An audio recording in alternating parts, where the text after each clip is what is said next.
사도신경. 나는 전능하신 아버지 하나님 천재 창조주를 믿습니다.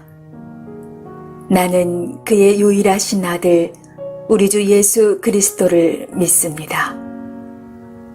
그는 성령으로 잉태되어 동정녀 마리아에게서 나시고 본디오 빌라도에게 고난을 받아 십자가에 못 박혀 죽으시고 장사한 지 사흘 만에 죽은 자 가운데서 다시 살아나셨으며 하늘에 오르시어 전능하신 아버지 하나님 우편에 앉아 계시다가 거기로부터 살아있는 자와 죽은 자를 심판하러 오십니다.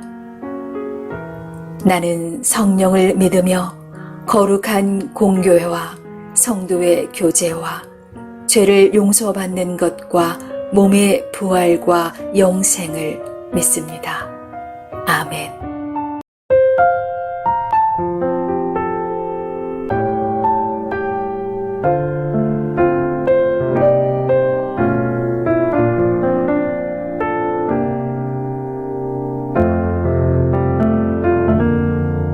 전능하신 우리 하나님, 삶에 가득한 주님의 통치 보호하시고 지켜주시네, 복 주시고 인도하시네. 살아계신 우리 하나님, 삶에 가득한 주님의 임재 불러주시고 채워주시네, 들으시고 주의 손이 붙드시네. 흔들리는 우리의 삶을 주의 손이 고치시네. 상한 우리의 마음을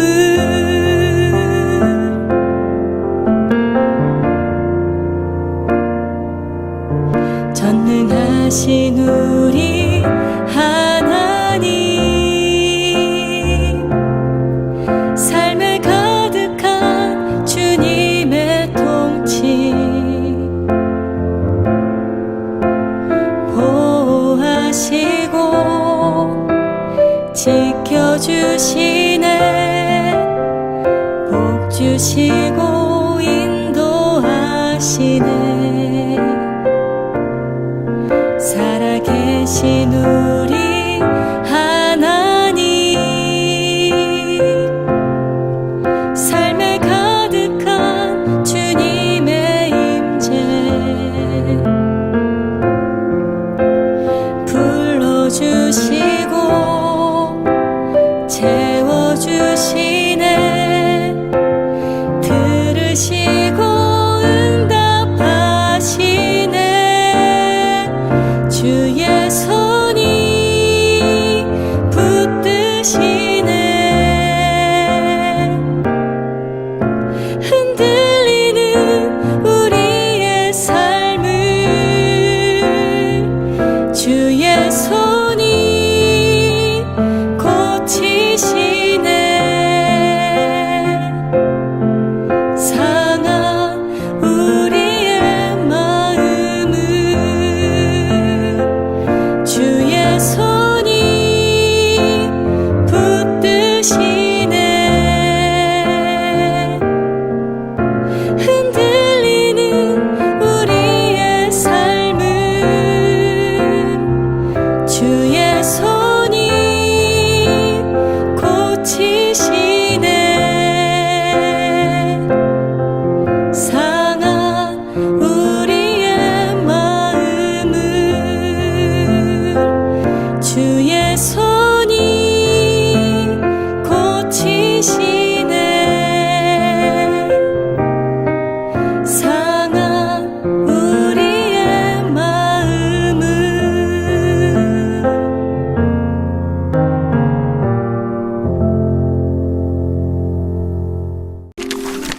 이제 유브라데강 건너편 총독 다뜨네와 스달보스네와 너희 동관 유브라데강 건너편 아바삭 사람들은 그곳을 멀리하여 하나님의 성전 공사를 막지 말고 유다 총독과 장로들이 하나님의 이 성전을 제자리에 건축하게 하라.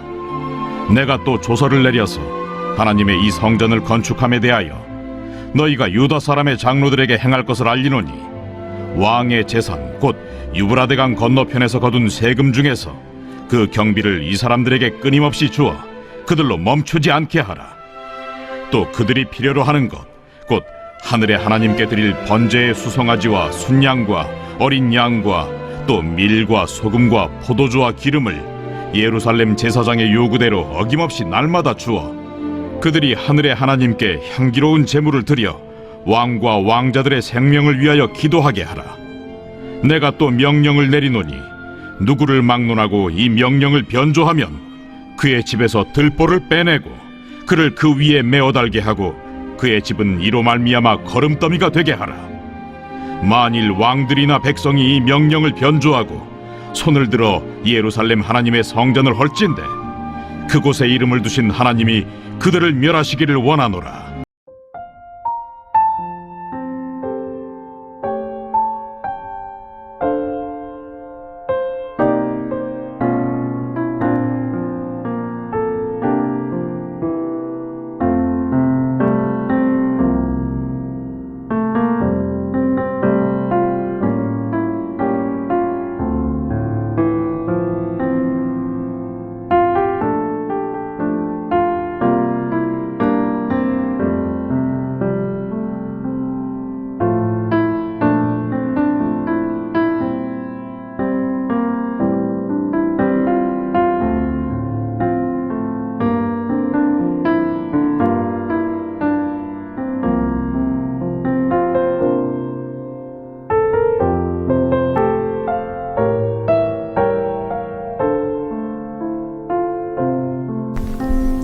샬롬, 오늘도 복된 하루 하나님의 은혜와 평강이 우리의 삶에 넘칠 수 있기를 원합니다.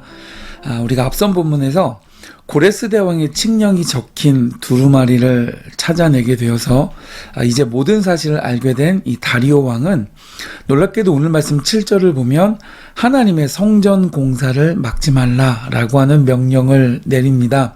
뿐만 아니라 조서에 기록된 대로 성전 재건에 필요한 모든 재정을 왕의 재산 곧 강 서편 팔레스타인 지역에서 거둬들인 백성들의 세금으로 넉넉하게 보조하라는 명령도 덧붙였습니다. 정말 놀라운 사실이죠. 식민 통치를 하고 있는 지배국이 식민지 백성의 영적 중심인 성전을 재건하라고 허락하는 것만도 놀라운데 그 공사비까지도 보장해 준 것이었습니다. 여러분, 이런 일은 하나님의 섭리와 간섭하심이 아니면 불가능한 것입니다. 더욱 놀라운 사실은 9절 이하에 보면 하늘의 하나님께 드릴 번제물 곧 숫송아지와 순양과 어린 양과 밀, 소금, 포도주 또 기름을 넉넉히 주되 예루살렘 제사장들이 원하는 대로 날마다 주도록 했습니다. 그러면서 제사장들이 하늘의 하나님께 이 제물들로 향기로운 제사를 드릴 때 페르시아의 왕과 왕자들을 위해 기도해 줄 것을 그가 부탁합니다. 아마도 여러분 이런 것을 보면 이 다리오 왕이 이스라엘 백성이 포로로 끌려온 것은 자신들이 잘나서 또는 강력해서가 아니고 하나님의 그 이스라엘 백성에 대한 징계와 함께 하나님의 허락하심이 있었기 때문이었음을 아마도 그가 깨닫게 되었던 것 같습니다. 왜냐하면 여러분 이 마지막 명령이 압권입니다. 12절을 보면 만일 왕들이나 또 어떤 백성이 명령을 변조하거나 손을 들어 예루살렘 하나님의 성전을 헐진대 그곳에 이름을 두신 하나님이 그들을 멸하시기를 원하노라 그랬습니다. 여러분 이것은 믿음이 없는 사람이라면 불가능한 생각입니다. 아마도 그는 큰 제국의 왕이 될 정도로 사리와 판단력이 비상한 사람이었기 때문에 그가 선대 왕이 남긴 이 고레스 왕의 조서를 읽게 될 때에 하나님의 은혜와 섭리를 통해서 전능하신 하나님에 대한 놀라운 통찰을 그가 하나님의 은혜로 얻게 되었던 것으로 보여집니다. 물론 그는 하나님의 백성을 위해 또 하나님의 역사를 위해 하나님의 일하심의 도구로 사용되었던 것뿐이지만, 그러나 여러분, 하나님의 은혜를 입는다는 것이 어떤 놀라운 축복을 가져오는지 바로 이 다리오 왕을 통해 다시 한번 깨닫게 되는 것입니다. 우리가 생각해 보면 역사를 주관하시는 하나님께서는 일찍이 고레스 대왕을 내 종이라고 그렇게 칭하시면서 그에게 기름을 부으셔서 하나님의 도구로 사용하셨습니다. 여러분, 이사야 45장을 읽어보면 하나님께서 이 고레스 대왕과 어떻게 함께 하셨는지가 잘 나와 있습니다. 마치 다윗과 함께 하시듯 글을 들어 사용하셨습니다. 그와 같은 놀라운 은혜와 놀라운 하나님의 역사를 경험한 그가 에스라 1장 2절을 보면 바사왕 고레스는 말하느니 하늘의 하나님 여호와께서 세상 모든 나라를 내게 주셨다라고 온 나라와 온 백성 앞에서 선포하고 있습니다. 그러니까 내가 잘나서 이렇게 된 거다라고 말하는 것이 아니라 하늘의 하나님께서 세상 모든 나라를 내게 주신 것이다 라는 선포를 했던 것이죠. 바로 이 칙령을 읽게 된 이 후대의 다리오 왕이 역시 앞선 고레스 왕처럼 아하, 이것은 하나님의 은혜였던 것이구나 라고 역시 하나님의 은혜를 입어서 참된 역사의 주인이 누구신지를 그가 깨닫게 되었고, 다시금 이스라엘을 회복해 하시려는 하나님의 섭리와 일하심의 또 하나의 도구로 사용되었던 것입니다. 사랑하는 여러분, 이와 같이 이방 나라의 왕이 하나님의 은혜를 입으면 깨닫게 되고 또 돌이키게 되고 하나님의 성전을 재건하는 놀라운 일꾼이 되어져서 그가 쓰임받게 되어집니다. 여러분은 어떠신가요? 여러분은 은혜를 입어 깨닫는 사람입니까? 아니면 하나님의 역사를 가로막는 사람입니까? 그것도 아니면 하나님의 역사가 이루어지고 있지만 아무것도 모른 채 세상에 매여 살아가는 무지한 사람은 혹시 아니십니까?